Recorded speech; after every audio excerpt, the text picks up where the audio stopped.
মাওলানা তরিকুল ইসলাম চাকরিকে পেছনে রেখে ব্যবসায় মনোযোগ দেন। পরবর্তীতে আল্লাহ তাআলা তাকে অনেক সফলতা দান করেন, যার মাসিক আয় দাঁড়িয়েছে প্রথম শ্রেণীর চাকরিজীবীর মতো। আমাদের সমাজের মানুষেরা যখন ব্যবসাকে ছোট করে দেখে, তখন মাওলানা তরিকুল সাহেব লক্ষ্যকে এগিয়ে নিয়ে যাচ্ছেন অনেক দূরে। আল্লাহ তাআলা ব্যবসার মধ্যে এতটাই বরকত দান করেছে, যা অন্যান্য সকল ক্ষেত্রে 1 ভাগ এবং ব্যবসার মধ্যে 9 ভাগ দিয়েছে। তিনি যুবক শ্রেণীর অন্যতম ব্যক্তিত্ব, শুধু তাই নয়, সৎ এবং নিষ্ঠার সাথে ব্যবসা করে যাচ্ছেন।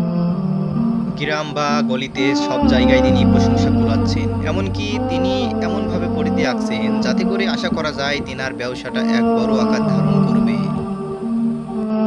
তারই এক অন্যতম উদাহরণ মাওলানা তরিকুল ইসলাম। তিনি এই সমাজকে শুধু শিক্ষাই দিচ্ছেন না, বরং পরিশ্রমকে আগলে রাখছেন। যখন আমরা ফেসবুক রিলসে সময় দিতে আসি, তখন তিনি তার ব্যবসাকে বড় করার জন্য এক পরিধি আঁকছেন, এগিয়ে যাচ্ছেন তিনি সফলতার দিকে। এইভাবেই তার জীবন চলা। লেখা জুড়ে রয়েছে শুধু ক্ষেতছড়ু সোনালী ফসল। বাংলার সেই দিগান্তর দিক ফুটে উঠেছে এই ভিডিওটি। শুধু তাই নয়, আপনি এখানে 1 কাপ চা খেলে মনে হবে যেন পুরো পরিবেশের সাথে খাপ খাইয়ে নেওয়ার এক ভূমিকা পালন করছে, যেখানে রয়েছে অনেক অগণিত লুকিত গল্প, যেখানে সকল বয়সের মানুষ একসাথে চায়ের আড্ডাটা মিশে আসে। মনে হয় যেন আমরা সেই প্রাচীন সংস্কৃতির দিকে ফিরে যাই। সেই সুন্দর সুগঠন পরিকল্পনার গল্পগুলো এখানেই ভেসে ওঠে। অবশ্যই চায়ের দোকান বাঙালির আড্ডার সাথে মিশে আছে, এই কথাটা বাস্তব রূপ ধারণ করে এই দোকানটি।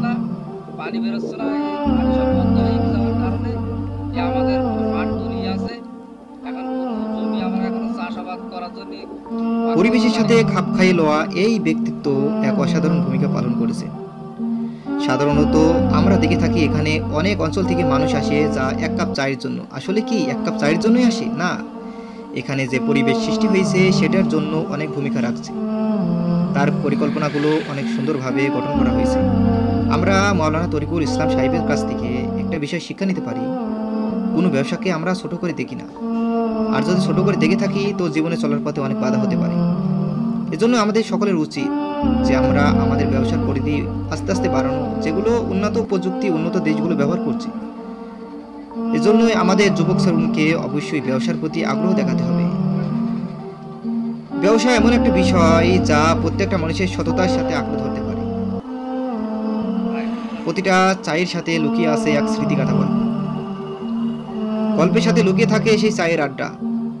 সকল মানুষের সেই ভূমিকা গঠন করে থাকে এই চায়ের আড্ডার সাথে। বৃষ্টি দিনে চায়ের আড্ডাটা যেন আর জমে যায়। চারিদিকে সোনালী ফসল, মাঝখানে দোকানটি। এখানে যেন ফুটিয়ে তুলেছে আরো সৌন্দর্যের এক লীলা খেলা। সৌন্দর্যের মাঝে যেন এক বিস্তৃত সুন্দর এক চায়ের দোকান, যেখানে মানুষের আড্ডা সমাগম ঘটে থাকে, যেখানে ভিড় জমে থাকে নানান বয়সের সমবয়সী মানুষজন। এখান থেকে শুরু হয় যেন এক গল্পের কাহিনী। দোকানটি দীর্ঘক্ষণ খোলা রাখার পরেও বন্ধ হয় একটা সময় গিয়ে। তারপরে ধীরে ধীরে সন্ধ্যা লাভে মানুষজন বাসার দিকে ফিরে রওনা দেয়। এমনকি দোকানটিও তখন বন্ধ হয়ে যায়। এই দোকানের সাথে অনেক স্মৃতি লুকিয়ে রয়েছে। শুধু 1 কাপ চায়ের মাধ্যমেই বাঙালির সেই শেষ নিঃশ্বাসটা মনে হয় যেন এক সুন্দর অনুভব সৃষ্টি করে। পরিশেষে আমাদের এটাই মাথায় রাখা উচিত যে ব্যবসাকে আল্লাহ তাআলা কতটা গুরুত্ব মর্যাদা দিয়েছে। শুধু তাই নয়, আল্লাহ তাআলা কিয়ামতের মাঠে ব্যবসায়ীদের আলাদা একটা শ্রেণী করবেন এবং তাদেরকে এমনভাবে শহীদের মর্যাদা দেওয়া হবে যদি সে সৎ নিষ্ঠাবান হয়ে থাকে। তো সব মিলিয়ে ব্যবসাকে আল্লাহ তাআলা এক সৌন্দর্য করেছেন। ব্যবসার মধ্যে রয়েছে স্বাধীনতা। প্রতিটা ব্যবসায় রয়েছে আল্লাহ তাআলার এক নিয়ামত।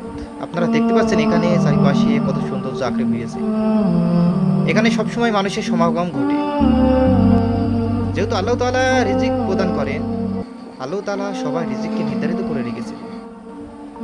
সেই অনুপাতে আমাদের বিভ্রান্ত হওয়ার কোনো কারণ নাই। জীবনে প্রতিটা ক্ষেত্রে আল্লাহ তাআলা 50 বছর আগেই তার রিজিক এমনভাবে বন্টন করে দিয়েছেন। যদি আমরা ধৈর্যশীল হই, যদি আমরা নামাজি মানুষ হই, আল্লাহ তাআলা আমাদেরকে অবশ্যই সুন্দর